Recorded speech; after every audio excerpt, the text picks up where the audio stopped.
Avant des vacances bien méritées, elle ne s'économise pas. Radieuse et déjà très bronzée en cette fin juin, Letizia d'Espagne a enchaîné les rencontres ce mardi avec des interlocuteurs très différents, allant de différents ministres aux joueuses de football de l'équipe nationale. Une journée à 100 à l'heure, qui lui a permis à nouveau de montrer sa silhouette absolument parfaite. Plus habituée aux robes cintrées et aux tailleurs, particulièrement lors de ses rencontres officielles, Letizia d'Espagne a innové niveau look ce mardi 27 juin pour ses engagements. Vêtue d'un pantalon blanc de sa marque préférée Carolina Herrera, elle avait choisi un débardeur beige à col roulé signé Massimo Dutti pour aller avec et dévoiler ses bras à la musculature parfaite. Les cheveux lâchés sur les épaules, la quinquagénaire avait également décidé de remplacer ses éternels escarpins par des espadrilles blanches à talons compensés.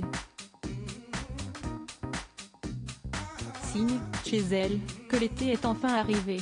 Radieuse, elle a enchaîné les visites, d'abord avec 2 ministres, dont la ministre des Sciences, avec qui elle est apparue très complice, puis avec l'équipe féminine d'Espagne de football, prête à s'envoler pour l'Australie où elles disputeront la Coupe du Monde cet été, 20 juillet-20 août. Une échéance à laquelle la souveraine ne pourra sans doute pas se rendre, et qui tombe surtout en plein milieu de ses traditionnelles vacances à Majorque, malgré les bonnes chances des jeunes femmes de faire un bon résultat. Mais on imagine que celles-ci ont été heureuses de voir débarquer la reine pour leur souhaiter bonne chance avant le grand départ. Une année qui s'annonce chargée, une reine qui est presque aussi musclée qu'elle, et qui a ensuite pu rentrer, enfin, à Madrid pour retrouver son mari, le roi Felipe V, qui ne l'avait pas accompagnée. Plus discret ces dernières semaines, celui-ci laisse sa femme gérer parfaitement ses engagements et profite d'un peu de temps avec leurs 2 filles avant le grand départ. En effet, l'an prochain, l'aînée héritière Léonore, presque 18 ans, partira pour un cursus de 3 ans à l'armée, afin de se préparer au mieux à son rôle de future reine.